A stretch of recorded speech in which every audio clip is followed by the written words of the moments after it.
Well, I think we have a quorum, so welcome everybody to May's session of the Dance to the Music of Time 2025 reading group. Great to see so many folks showing up.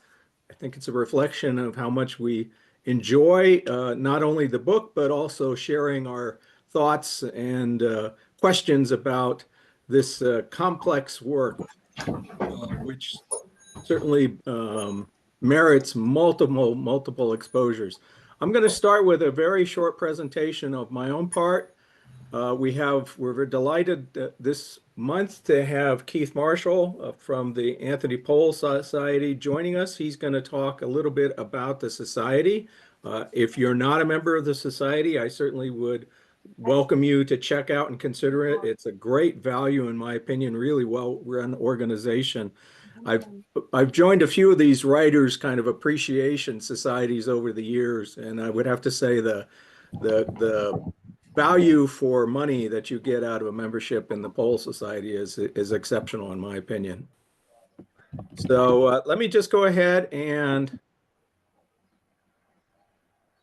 start with a short presentation. So we're now in volume 2. If you are reading in the multi-volume sets, we are now on to this next one, and a lot of changes actually. I think we'll probably talk about that a little bit today. I think to some extent the tone of the series changes in a good way with at Lady Molly's.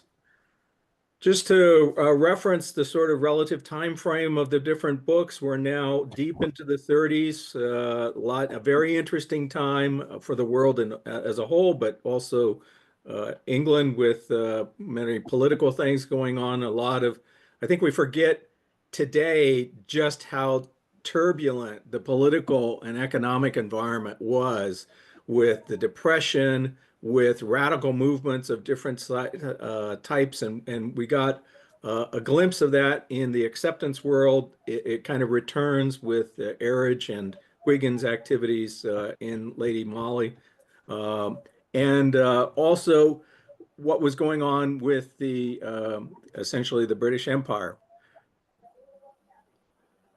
And particularly where we come into this really early on, we have this scene of Lady Molly's, which I thought was interesting in Nicholas Burns' Understanding Anthony Powell.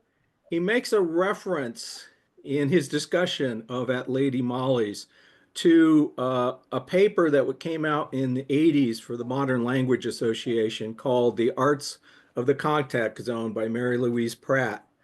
And Pratt introduced there the idea of a contact zone, which is an area where cultures meet and clash and come into contact with each other. And to some extent, Lady Molly's salon, if you will, is one of those contact zones. And that's, I think, why he refers to it. But it was interesting because a slide I didn't show last month, but I kind of put together after thinking about the character of Nicholas Jenkins is Nick himself is something of a contact zone character, isn't he? Because he's navigating among people in the arts, people in politics. During the war, he comes into contact with people in the military, people in various aspects of society, particularly some of the ranks of the nobility, and also the business world, really more strongly in the acceptance world, but it kind of continues to be one of the streams that he's in contact with. And he's sort of in contact with these different worlds and these different characters, but not really of them himself. Even as a novelist, he doesn't really identify strongly as a character in the world of the arts. So the only other thing I wanted to offer today was I was poking around just for some images about England and London in the 30s, and I came across a wonderful travelogue from 1934 that shows it was a London travelogue. It was about 10 minutes long, 10, 15 minutes long. I thought it was too long to show, but I did clip a few scenes out of it just to give folks a flavor of what London. So we'll talk. Keith will be talking about the Pole Society, but before I turn it over to him, I thought I'd like to play this little clip. It's about 3 minutes.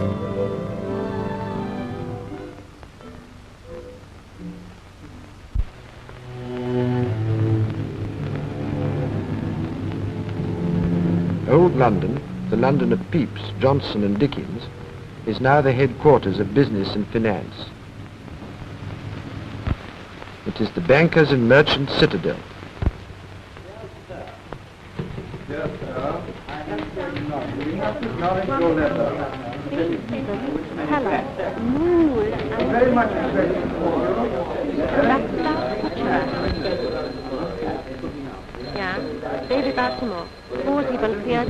By day and night, in touch, by cable and telephone, with every capital and every corner of the world.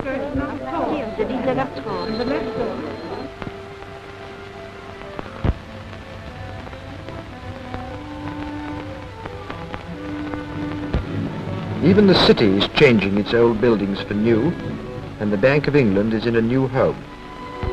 Just round the corner in Throgmorton Street, stockbrokers still do business after the stock exchange is closed.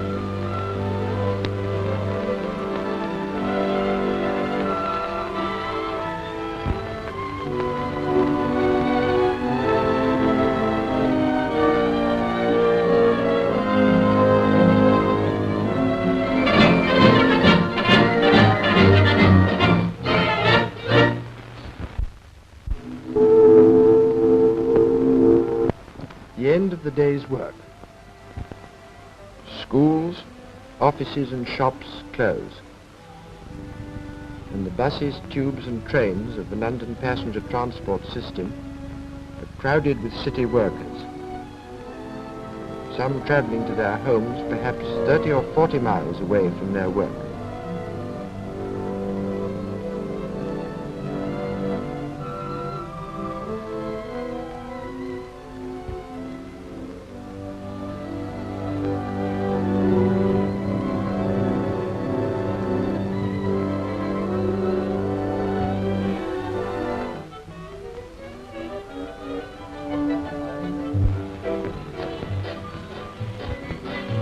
Night falls, and London, the city of pleasure, takes over from London, the city of commerce.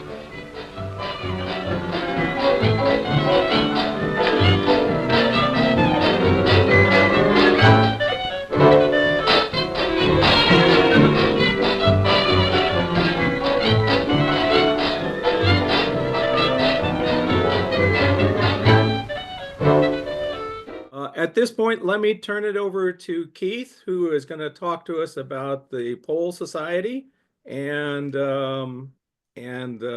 certainly probably do a little recruiting a pitch, but also give you some information. It's a wonderful resource, as I mentioned in the first session. Lots of good articles, plus the discussion board. Okay, thank you, Brad. Has everybody got my slides? Have they come up? Yeah, I'm seeing good. them. So okay. Yeah. And obviously everybody can hear me. Good. I'm going to talk a little bit about the society and really I'm going to take you through the history first of all, at least. 25, we're celebrating 25 years this year on the 1st of June. And those of you who are members will know that we've got a couple of events lined up for that. So, come on, screen, talk to me. Basically, it's all my fault. It starts with me and it's currently still with me. I had accomplices, of course, and we'll meet one or two of them along the way. Basically, it all starts back in 1983, so somewhat more than 25 years ago, when my wife's best friend from school said to me, "You like Evelyn Waugh, you might like Powell," and pointed me at dance. Now, that was that was a good move. Obviously, I eventually got to grips with dance. It was the year I had the whole summer off work recovering from glandular fever. So reading dance was one of the things that kept me sane that summer. So yeah, and I got, got immersed. Fast forward about 10 years to when I first wrote my first web pages, and somebody said to me the other day, "Oh, that was early for the web." Yes, it was fairly early, but then I'm an IT professional, so and a programmer, so what do you expect? When you were, in those days, when you wrote your first web pages, one of the things that we tended to do was to write a little bit about our heroes. We've all got them, people we're, unaccountably interested in for some reason or another, or their works or whatever. So I wrote a little paragraph or two about AP, and then realized there was nothing else out there on the web as it was then about him. There was one guy who had something which was sort of a fairly desultory half a page. So I started sort of expanding it, expanding what was there, and eventually hived it off onto its own website. And I started getting emails from people, occasionally, a few odd people sort of made contact with me. And it all then took off when Channel 4 showed their mini-series, 4 2-hour episodes of the adaptation of Dance in autumn 97. And I started getting loads of emails and people saying, "Oh, yeah, it's being shown in Sweden next week. When's it going to be on public broadcasting in Australia?" And I kept getting loads of email messages like this. And I thought, there's a better way of doing this. These people should be able to talk to each other. And I started an email discussion list in late 94. And it grew. I was quite surprised. It actually grew reasonably well. And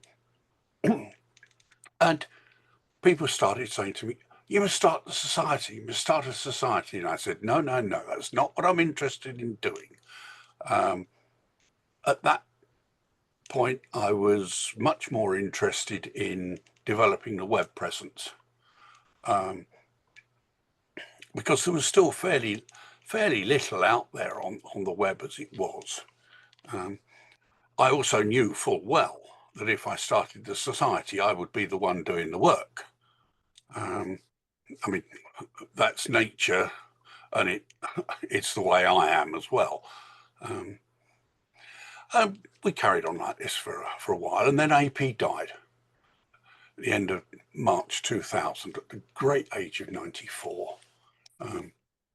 The story of that day is for another time, but shortly after that, Julian Allison, who was one of the main participants in the email discussion list, rang me up and he said, "We must honour the man. We must have a conference." And I said, yeah, okay, Julian. How are we going to do this? But he was a great one for ideas, but not desperately always practical. Me being the practical project manager by this stage that I was, could immediately see, hang on, how the hell are we going to do this? Anyway, we got a group of us together. There was myself and Julian, a guy called Stephen Holden, who is still a member, he's still around, who was fairly prominent on the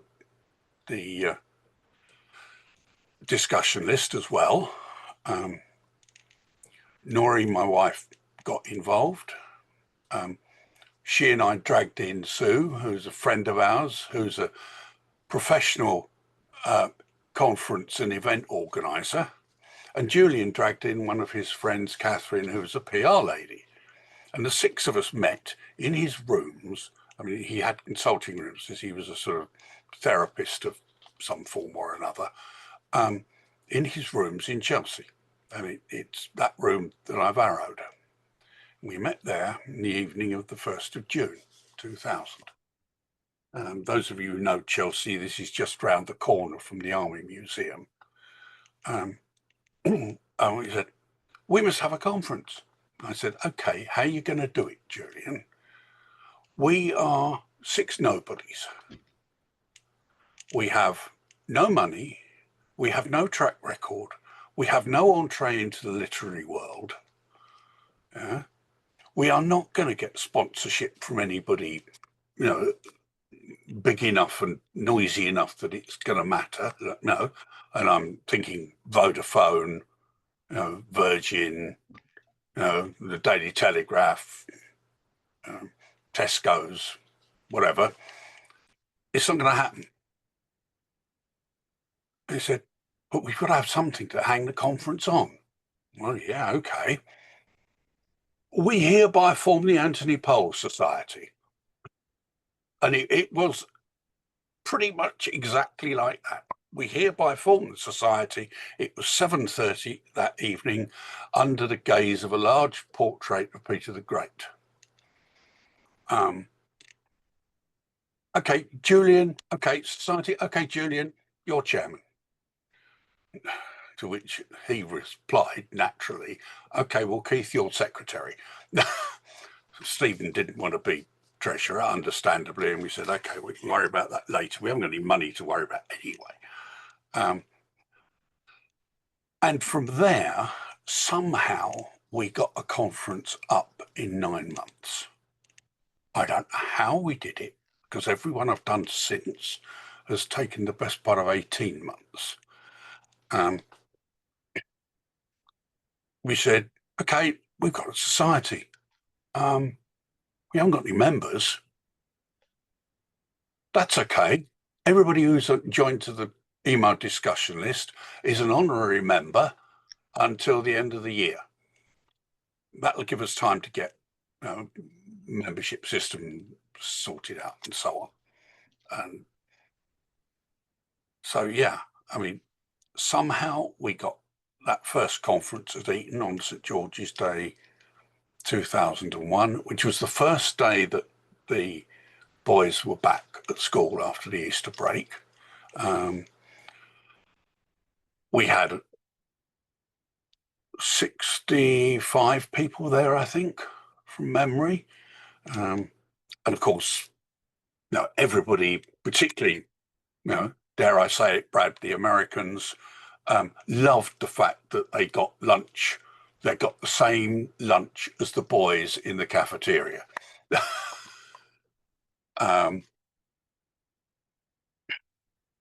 Yeah, I mean, Eton have been wonderful to us over the years. I mean, that first conference, we were about to sign up to hold it at the Courtauld Institute in London. And then Catherine, PR lady, came back and said, hang on a minute. She said, my brother went to Eton. I wonder if I might be able to get us an entree. And she and her brother did just that. And we were put in touch with a guy called Michael Meredith, who's currently one of our vice presidents. He's now something like 90. Michael was at one time head of English at Eton. He had been school librarian, and when we met him, he was college librarian. Eton College have a sort of big old library, sort of Bodleian style library, not as big, obviously, which is publicly accessible, by the way. and is there for, research purposes, not for the boys. So he was college librarian at this point, and he has been a wonderful friend to the society over the years. He's opened any number of doors and done us any number of favours over the years. So that was the first conference. It was only one day. Tell you the sort of things Eton did for us. They gave us, for that first conference, they gave us, no charge, their theatre, 400-seat theatre for the day. Just like that.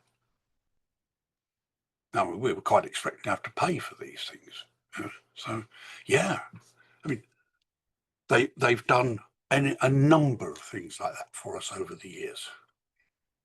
That was the first conference.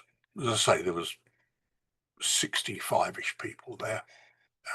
We broke even. We made 50 quid or something.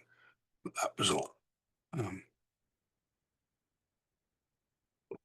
We then started work on the next conference, and we decided to try and take it to Balliol, Powell's Oxford College, which we did 2 years later, and we set out to try and do conference every couple of years.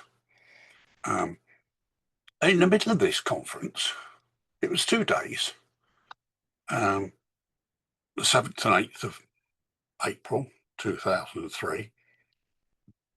In the middle of this conference, my wife Noreen was doing the conference desk, and I was in the conference session. She was holding onto my mobile phone at the time, and she picked up a call for me. It was the Charity Commission saying, "Thank you for your submission. We've granted you charitable status."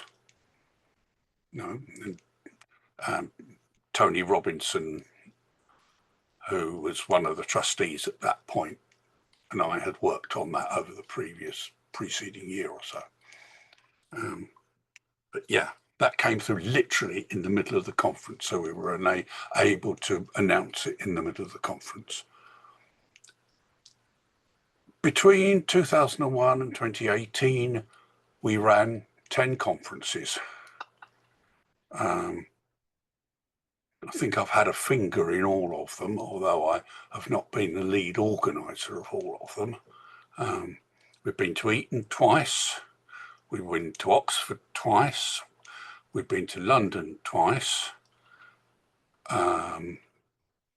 They were all 2 to 3 day events. We had a 1-dayer in Bath. We had a 2 days in York, 2 days in Washington, DC, and I forget it was 2 or 3 days in Venice, which was the only one I haven't been to. I did a lot of the back office work for it, but I didn't go to it because it actually coincided with my mother's 99th birthday.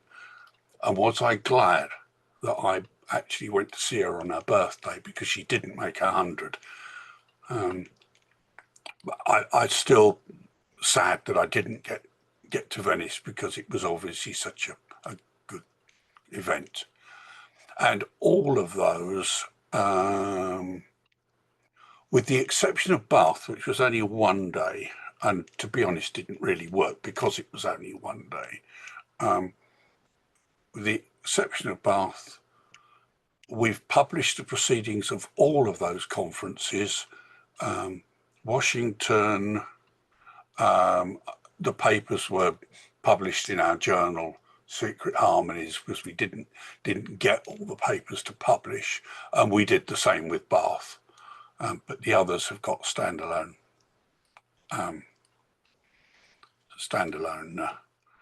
proceedings. It's all available. It's all on the Society's online shop.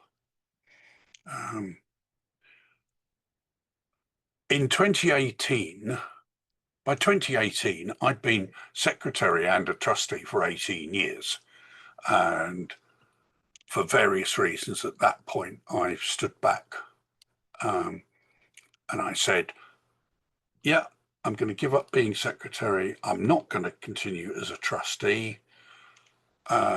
It's not fair for me to continue as a trustee with a new team.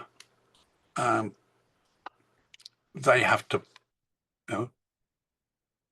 take the society forward as they think. Up to now, it's run on my vision. It needs to be running on their vision. It needs to, somebody else should take it on. They were planning to have a London conference, in fact, in 2021. I think it was initially sort of penciled in for 2020 and then moved to 2021. And of course, that all fell by the way because of COVID and not only with the lockdowns, you couldn't get hold of anybody, nobody would commit to anything, you couldn't sort of get involved in hiring anything. And I was standing back from all of this. I was letting the trustees sort this. What they decided to do, was to run a series of online talks, some of which were conference papers that had been put up for the 2021 conference, obviously expanded a bit, and sort of 1 hour sessions, and some were others. I mean, we've done, I think, most a standalone session on most of Powell's novels. I think we're still missing Afternoon Men, but otherwise I think we've done them all, and quite a number of other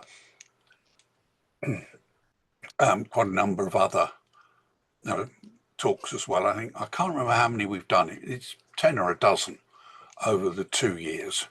I should remember, because I've just put all the videos online this afternoon. So hot off the press, all the videos are online on the Society's website. If you look in the videos and reference menu, they're all there. Literally as of about 2 hours ago.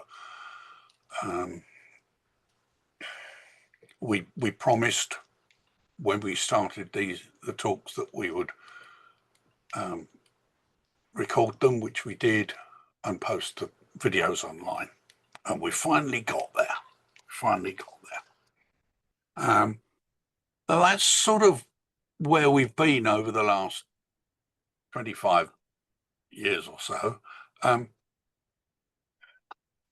We've been very much welcomed by the Powell family.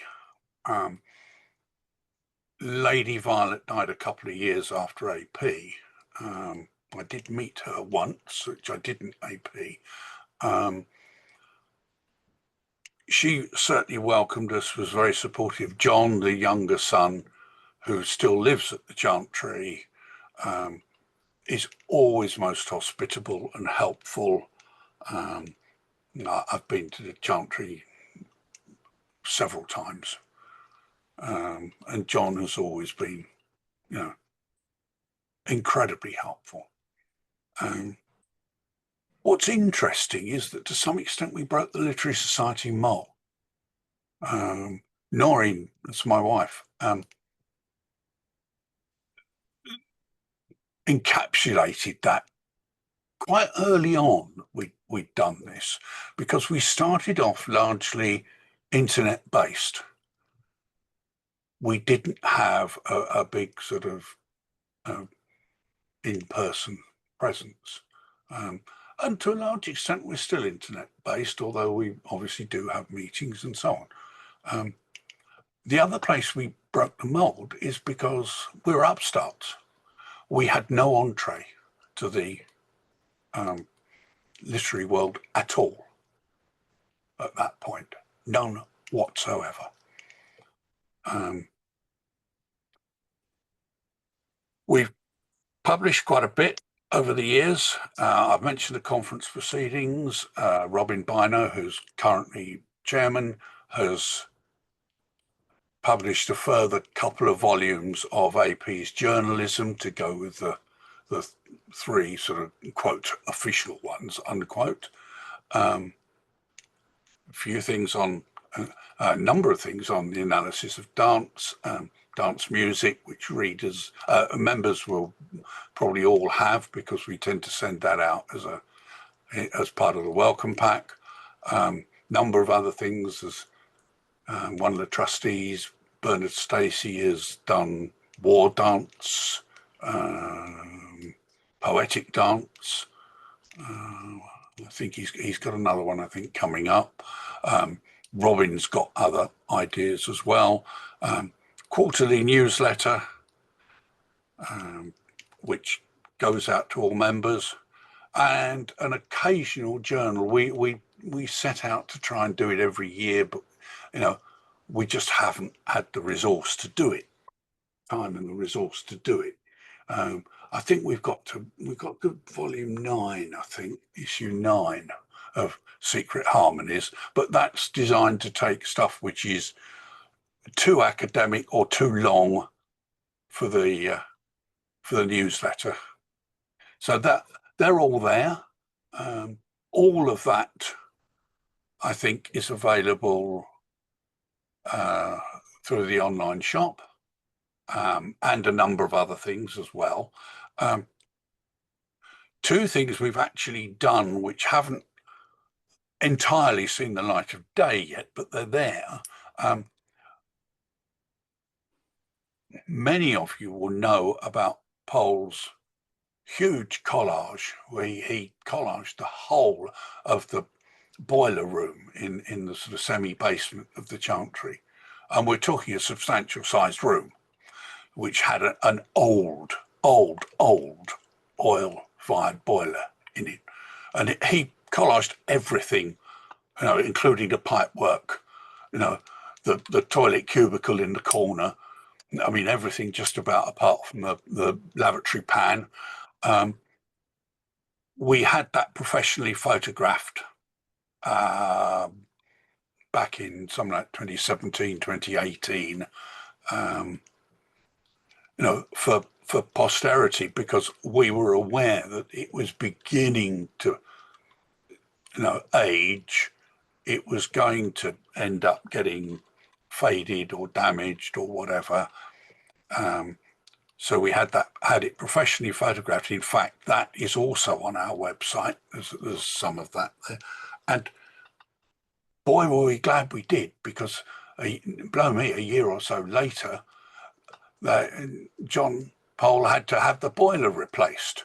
And this massive boiler, it really was a massive thing, had to be ripped out, and all the pipe work, because it was all covered in asbestos. So now, boy, were we glad we did that. And subsequently, the same professional photographer has photographed Powell's 2 scrapbooks,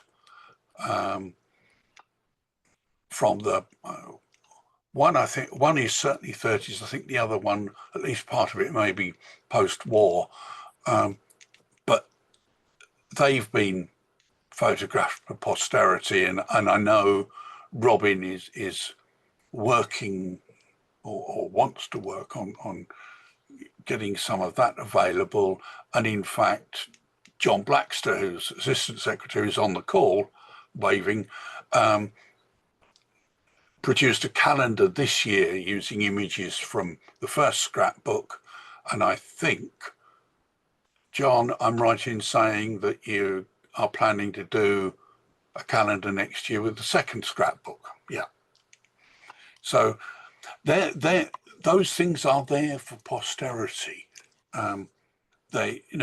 We should be making those publicly available. We, in my view, ought to be putting things like that in a national museum somewhere, certainly at least with Eton. The scrapbooks, for instance, there was the Wallace collection did a Powell exhibition in 2005 for his centenary, and some of the scrapbooks and one or two images from them were on display there. And I mean, that's another thing. The Wallace collection, when they did that exhibition, Jeremy Warren, who is also one of our vice presidents, who was then deputy director at the Wallace, said, would you like to use our lecture theatre for the conference? No, we won't charge you for it. I'm going to say yes. Of course, I'm going to say yes to that, because if you want me to hire it, you're going to charge me probably 5 figures. So, it was another, and that was another brilliant event. And I know that brought in quite a lot of members. So yeah, that's where we are. That's what we've done. We're still doing it. Like, we're still working on the website. We've got some new stuff. I mean, apart from the videos going up on the website shortly, we've got a number of things we're working on. For instance, there's a website called Pictures in Pole, which was started by a couple of Americans. One was a member, Dr. Richard Rosenbaum, and his friend Barry Pelsner. They started it quite a few years ago. I mean, Richard spoke about it at the Oxford conference in 2018, and we've now taken ownership of that. Richard was, I don't know whether he's still alive even, I know he was terminally ill sort of 18 months, a couple of years ago, and said, yes, please take it on. So we currently own that, and the plan is to integrate that better into our web presence, but keeping their design, honouring their work.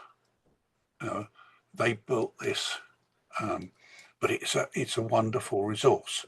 So and hopefully we can build on that as time goes by.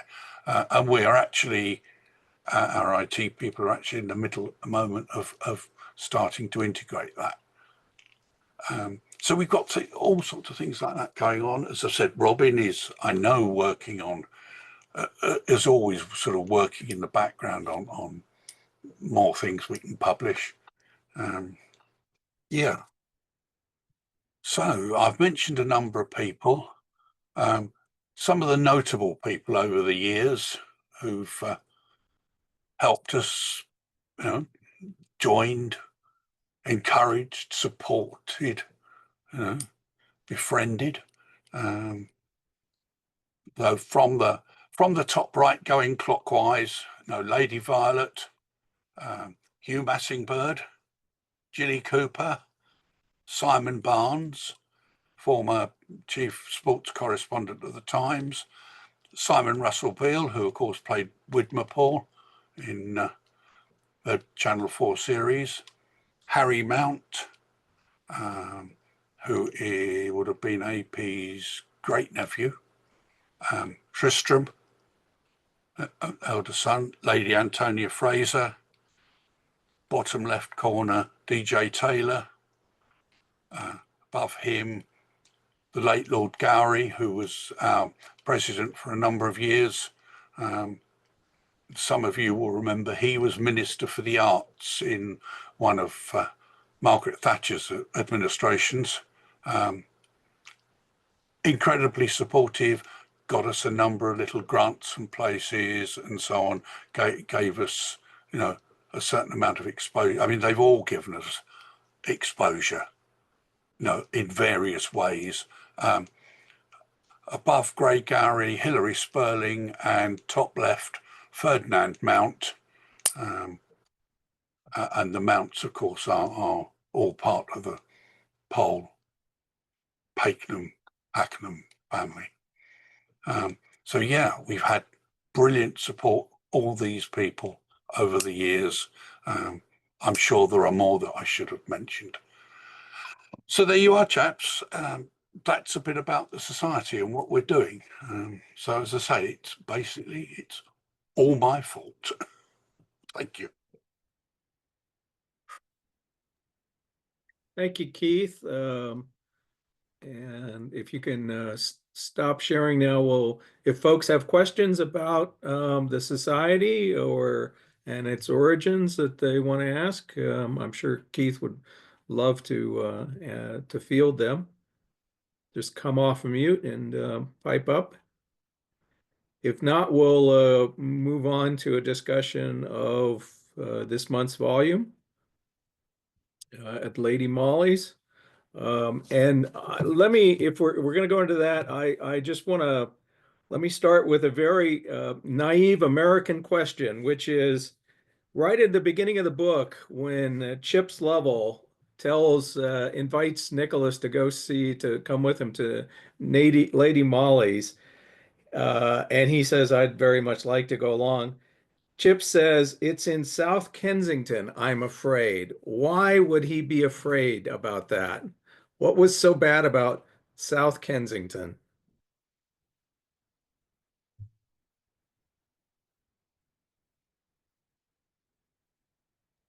Okay, Brad, I'll bite, and I'm being a bit speculative here.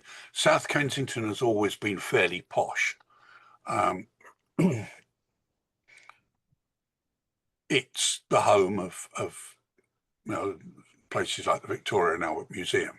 Right. Yeah. So it has got a lot of quite prestigious housing and so on. I mean, Harrods as well is just up the road. Brompton Oratory, the housing around the back of Harrods, and that whole sort of Hands Crescent area is very, very expensive.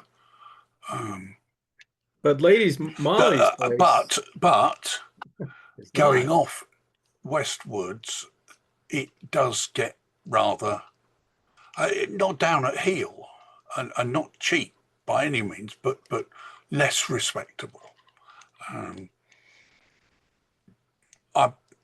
Why at that date Chips would have made that comment, I don't know.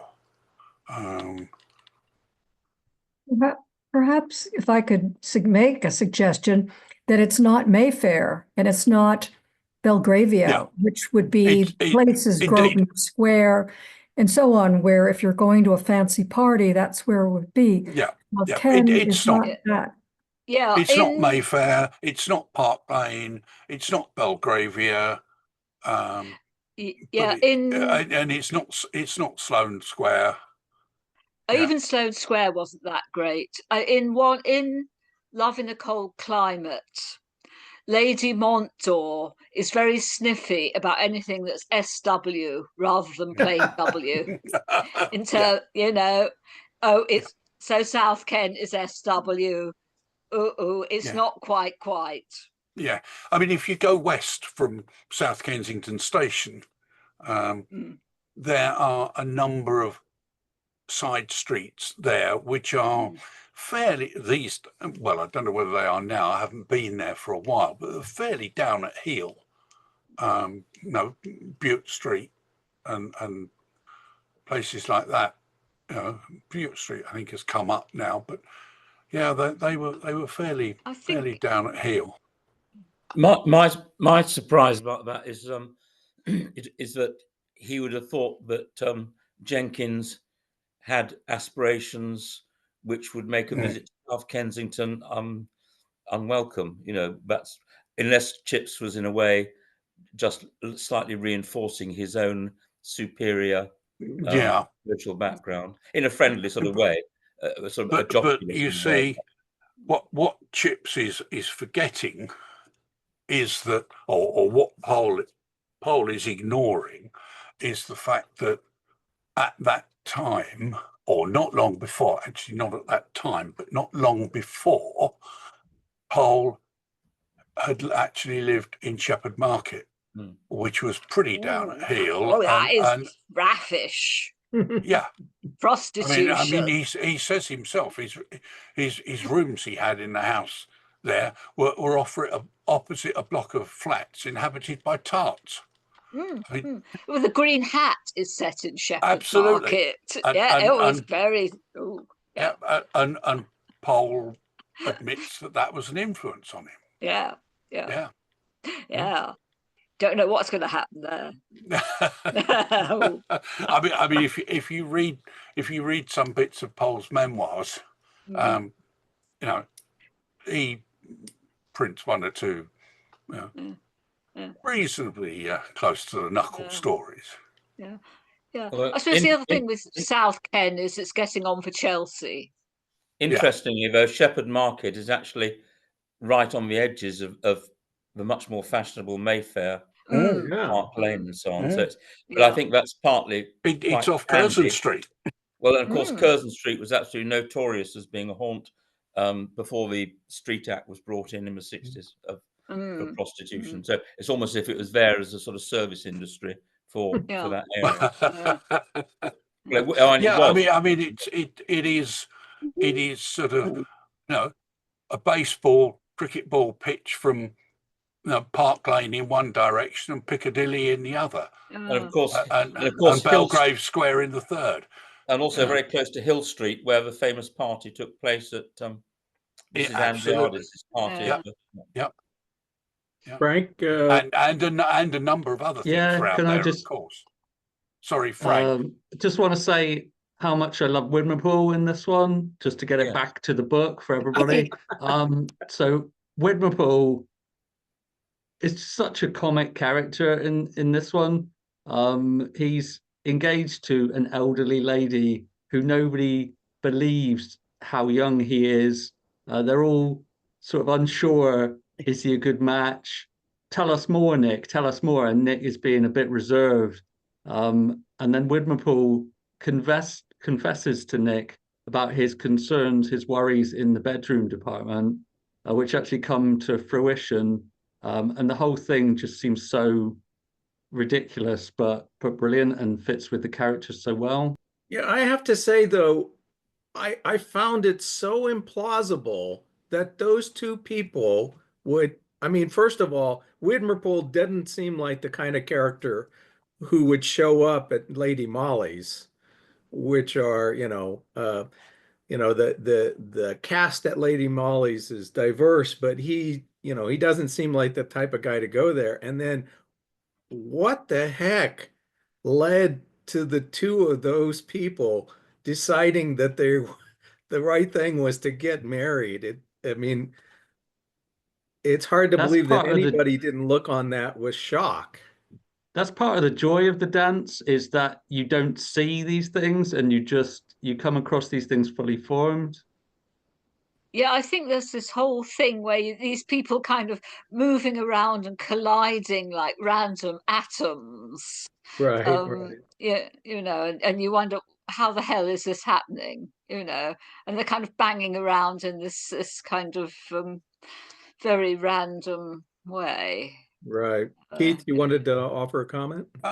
Yeah, I mean, Frank, Mildred Blades isn't that old, actually. If you work backwards, Nick says that he met her during the First War when she was about 20, something like that. So she's only 40 when she gets hitched to Widmerpool. I mean, maybe early 40s. Considered quite old. It was a lot older then. It was a lot older then than it is now.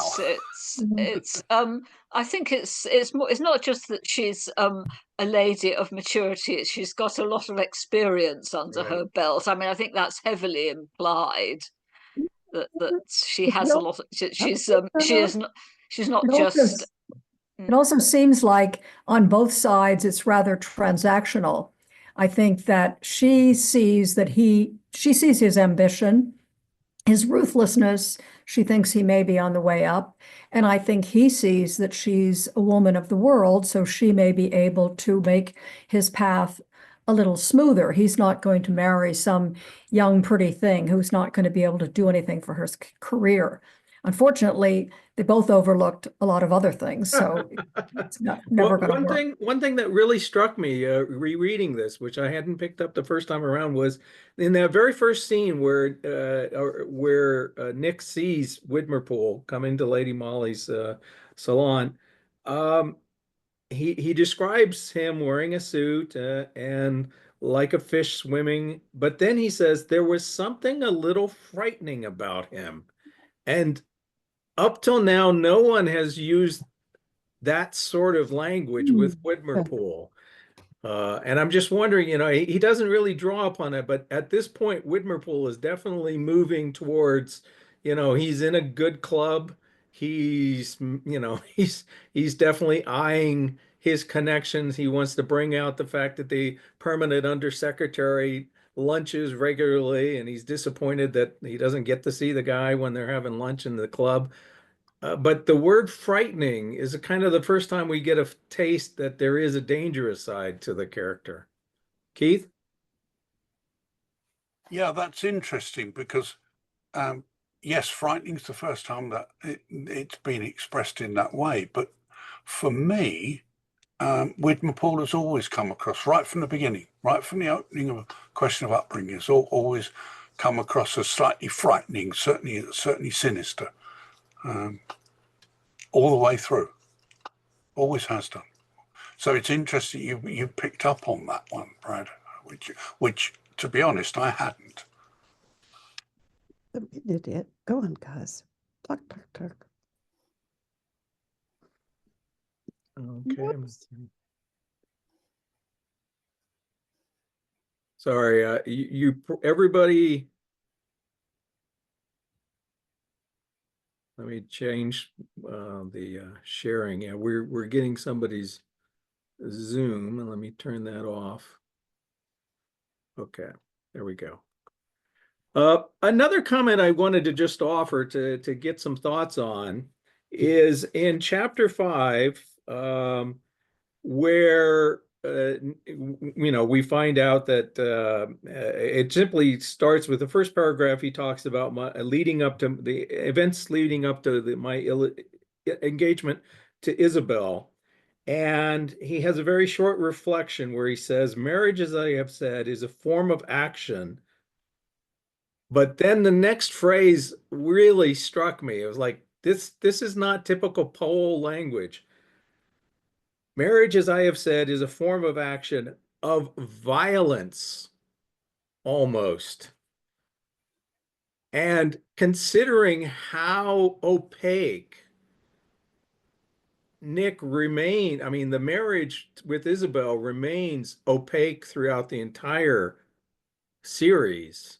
I mean, we really see so few glimpses of what it's like, but that language of violence, that just that struck me as like, that doesn't seem like Powellian language. And I wonder why. Is that sort of like the frightening with Widmerpool, that every once in a while we get a hint that beneath the surface of the ocean there are sharks floating around, as well as all the lovely little sea life? John? Yeah. Gould? I would sort of counter that with, I think, one of the most extraordinary moments in the entire book, when he says, sort of to the effect, how can I tell you that the first time I saw Isabel, I knew I was going to marry her? It's so counter to the reserve that he's presented for the entire novel until now, and he just blows himself open at that moment. And I think it's wonderful. My students, when they read the series, they had trouble, and I think American people often do, how reserved the narrative voice is and how he doesn't reveal himself very much. But at that moment, wow, I think that's an amazing passage. And that might add that to what was just said. Well, it would certainly, we're coming in the modernist period, if we think about the 30s, where the modernism movement in literature is really coming out, it is in part reacting. If you look at the type of novels that were getting published, in profuse volume, in the late 19th century, the start of the turn of the 20th century, there was so much sentimentality. It was so much the fact that yes, people did fall in love at first sight. I mean so Pohl kind of putting that in was sort of like saying, admission of having that capacity. Frank has a comment, and then Leslie. But also, we find out, I think, that Isabel is engaged when he first meets her, and that would almost be the story of a book: is how do they end up together? But instead, we find out nothing until they come across each other, and then they're engaged later in the book. Right. Leslie?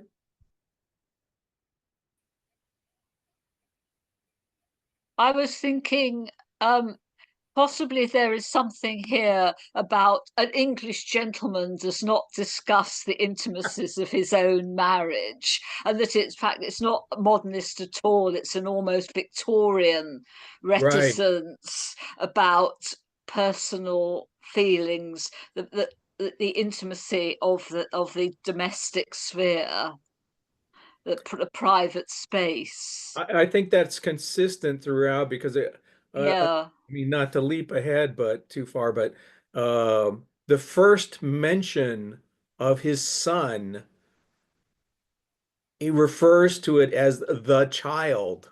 Mm. Yeah, I think you And get I, that I quite a mean, as bit. a The parent, I child, yeah. cannot imagine ever referring to my children or any of my children as the child. They Oh, have you find, yeah. identities. No, you find this. The child or even it. They don't even gender the child. It's very strange. Even to someone who is English and born of a immediately post-war generation. Yeah. I Yeah. think there may also be a factor, and somebody mentioned that that there's similarities with his own Pohl's own marriage to Lady Violet. There's also the possibility that we tend not to discuss because the stuff that gets into literature are kind of like the ugly marriages, the unhappy Mm. marriages, the Widmer Yeah. Pohl marriage. Yeah. It could be that they were simply happy and enjoyed having Yeah. that Yeah. space Mm. that Yeah. didn't There we was no didn't it story. was a dance no one needed to be invited to. Keith. Yeah, I mean, I agree largely with what Leslie's saying. Pohl says somewhere, I think in his memoirs, about his marriage to Lady V, that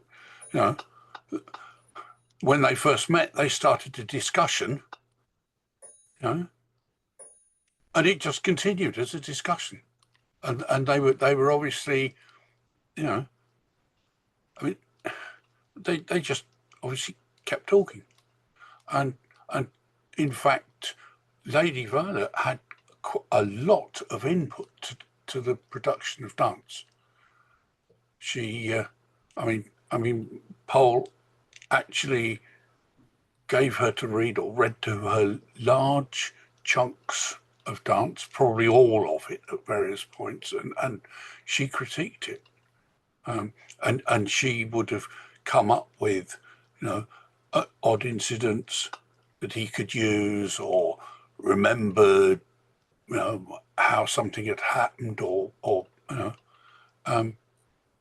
there's a lot of her input in there, and we don't know that, what it is. I mean, nobody I think knows Right. exactly how big her influence was and what she influenced, but we know it's there. Right. John. But Pohl otherwise says, virtually nothing about his marriage either. Yeah. Yeah. I John. was only going to say that add to what Keith said, but apparently she was a great help with continuity, in that her memory was phenomenal, and she could remember, say, well, you can't say that because such and such a character wouldn't have been there at that time, or never wore socks of that color or something, you know. And so she would put things like that in, which was after, as Keith said, after she'd read through some sort of stuff and so on. Right, right. The other thing, I know we're over our hour, so I hope folks will bear with it. But I did want to throw out one other thing, which is, for me, this volume introduces the character that I find the most admirable and well-rounded in the entire cast, and that's General Conyers. Oh, I mean, a man in his 70s who's still playing the cello, who's challenging himself with reading like Virginia Woolf and psychoanalysis, and, you know, doesn't throw his rank around, is so against the stereotype of the stuffy retired British general that I love every scene he's in, and it was sad to see him go during the war. Keith. Conyers is wonderful. Conyers is absolutely brilliant. And in fact, I think you will find, if you go back to that sort of date, a lot of senior British Army officers were of the same sort of eccentricity. Well, there was just the sentence where Jenkins is hearing the general playing his cello when he turns up at the flat. A low melancholy wailing began all at once to echo from somewhere not far off, persistent, though muffled by several doors. Notes of a hidden orchestra, mysterious, even a shade unearthly, as if somewhere in the vicinity gnomes were thumbing strange instruments in a cave. And that immediately reminded me of the track on Pink Floyd's Ummagumma album. You know, several species of small furry animals gathered together in a cave and grooving with a pict. They can't, well, Ummagumma might have nicked it from AP, but I doubt it. I doubt Pink Floyd did. I don't know. They're not stupid. AP couldn't have nicked it from them because Ummagumma is 1969. So, but yeah, it's just a wonderful resonance for me, that one. I think one of the things that really struck me about General Conyers is he's one of the very few characters who seems to have a genuine curiosity about other people, as opposed to most of the characters in the dance seem to be surrounded by these sort of fogs of self-centeredness. Leslie? It struck me that he's actually almost an antithesis to Jenkins, and that he's actually very curious, and he's kind of thinking of people in Freudian terms and thinking, why do they do that? What's the motivation? You know, and thinking through these things and puzzling things out, whereas Jenkins is going around, wow, people are doing these things, I've got no idea. Whereas Conyers is kind of, maybe it's because he's, used to thinking in strategic terms, I don't know, but yeah. And I think it's very true that he's part of a kind of, you do get that kind of thoughtful, civilized army officer of the period. I'm thinking of like General Wavell, who edited an anthology of poetry. Yeah, that's right. Other Men's Flowers, and also J.F.C. Fuller, who was both sort of an innovator in the use of armored forces, but also sort of an odd character in his film. Yeah, you've got these kind of weird eccentric types. So I think he fits into that model. But I did think he was, in the way he's kind of interested in people and why they're doing these things. He's like kind of a counter image to what's actually going on in the novel. He's like writing a different novel, as it were. He's narrating a different. John, please. That's very true in the last bit of the novel, where General Conyers virtually interrogates Jenkins, Yeah. as if he's one of his junior officers. He's asking him absolutely direct, short questions, but he wants an answer to about Widmerpool's character, background, and so on and so forth, so that he can then, assimilate those facts and produce almost a sort of report. And as several people have said, or hinted at here, that's so unlike some of the rest of it, where Jenkins is totally sort of unobjective and unjudgmental. He's just sort of floating and recording things, whereas Conyers is absolutely not that. He wants facts, figures, Right. and then Right. and then he can produce a report, or at least have a clear assessment of a situation. But he's also a contrast with Widmerpool. I noticed. I went back and counted them. So there are 3 times when Widmerpool encounters Nick Jenkins in this book. Each time at which he asks him, "Are you still in publishing?" Yes. And each time Nicholas says, "No, I'm not. I'm in film." And each time Widmerpool forgets, of course, because it has nothing to do with him and he doesn't really care. Uh, Whereas Conyers would say, "Oh, I don't know. He struck me as an individual that a character that I would personally, in my own old age, aspire to continue to challenge myself with new ideas and learning new skills and things like that, because that's not at all common, unfortunately." Can I've just did a quick flick through things, and going back to Mildred Blades, I've worked out that she's probably 7 years older than Widmerpool, because Widmerpool is 2 years senior to Jenkins. So I'm putting him as being born 1903, and she was 20 in 1916. So at the time of the events here, she's probably 38, and Widmerpool is perhaps 31. Oh, Obviously, okay. depends when their birthdays That fall. helps. Yeah, definitely. But it's more a question of not age so much of Experience. material. Yes, yes. Well, and who is it? I think Yeah. one of the characters says that a woman, of course, says something about, men uh, grow up, but they don't, they become adults, but they don't grow up. Something to that effect. Marlene, you had a comment? I'd like to have a little bit of discussion about Arridge. I feel like this is a book where he plays a pretty big role, and he's always seemed like a very odd character to me. Not very likable, has a lot of impact on many other characters. Well, that's a good comment, and maybe some folks. He struck me as sort of an example of the sort of dilettante radical that one saw both in English society and American society in that period, which is, well-to-do people who dabbled in radical politics and issues, but not substantively. So he's always flitting around from this thing to that thing, and there was a lot of that going on in the 30s for sure. Anybody have any comments about that? I'm sure there are folks who know more about particularly British history of that period.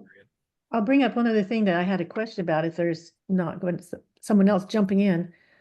We know that he's supposed to be modeled on, name escapes me right now, Poe's friend, the author, Orwell. Orwell, yes. But Arridge is presented by Poe as a very socially uncomfortable person, very introverted. I'm wondering if we know anything about Orwell from that point of view. Was he considered kind of bit of a social misfit, an introverted person? Orwell is a strange character. Yes, he in some ways I think he was. I think today we would probably call him autistic. Arridge certainly comes across as autistic to me. Yeah, I mean, Orwell was odd. And yes, I'm not an did expert on engender Orwell, a but few strong friendships. I mean, he did have people like Powell who yeah, liked him and were ferociously loyal to him, supporting him through very difficult. I mean, Orwell really never had a comfortable period in his life no, once he decided to become a writer, that's for sure. yeah, And of course, there's a huge difference between Eridge and Orwell in that their backgrounds were. It's misleading because Orwell is put across as being well, Eric Blair was put across as, he was an old Etonian, but he was there by the skin of his teeth, and he Right. couldn't go on to university. The money had dried up. What little money there was had dried up by then, and that's why he joined the yeah. went out for police force in the Far East and so on. And this he was quite a different background from Yeah, I mean, Eric Blair, Orwell was at Eton. He was a couple of years older than Powell. I mean, Powell actually says he knew who he was at Eton, but I don't think he ever met him. Right. That's exactly how he describes Eridge as well, but he remembers Yeah. him as just an awkward figure, but Yeah. wasn't in contact with him at all. Right. Right. Well, we'll certainly see more of his doings in the next couple volumes until he pretty much fades out of the picture in the war and is a non-entity. But to me, he just strikes me that, this was a period where people fancied the idea that they would go to Spain and support the Republicans, and then they found out that war is an awful experience, and it actually and and so some of them gave their lives, and some of them made a fierce commitment, like Orwell, and others quickly beat a retreat to take positions from the comfort of home. Erich struck me as much more of that, which is I find these things interesting, but I'm not going to be there for the long run for the hardship aspects of it. John, if you want to offer a Well, comment. it's just obviously there's masses we could talk about, but as sort of social comment, I find when I reread the book because of this talk, one bit that really struck me, because I'm quite interested in architecture generally and English country houses, the destruction of over the 20th century, and I'd forgotten how moving the bit about Frudworth being so ghastly and melancholy and all wrapped up in dust sheets and so on. And I don't know if this was Powell making any sort of comment that this was going on a lot at the time. People did not realize how important to people interested in culture and architecture, that one was losing all these houses. They were either being mothballed or demolished because of death duties and so on and so forth. Yeah. And it was only, it took a long time before suddenly, not really until the sort of 60s, but it was a big exhibition at the Victoria and Albert called the Destruction of the English Country House. And it alerted people, suddenly weird things like preservation orders came in and so on and so forth, where Right. English house, some houses, I think they're being destroyed at one every 5 days for a period between 1945 and 1960. Wow. I Well, have a feeling, John, that Noreen actually worked on that exhibition. Oh, maybe, yes. Well, just to wrap things up, just as a reminder that we will be talking next month about the most interestingly titled volume in the whole series, Casanova's Chinese Restaurant. That will be the first Monday in June. And we will be putting the recording of this up once it's edited and cleaned up. So if you have any last minute comments or questions that you want to throw out, please speak up. When I get half an hour or so to spare, I will put links to your videos, Brad, on our website as well. Okay. Thank you for that, Keith. So if not, let me just say thank you all for joining us once again for a great discussion, and I look forward to talking about Casanova's Chinese restaurant and the interesting cast of characters who we get introduced to in that volume. Until then, happy reading, everyone. Take care.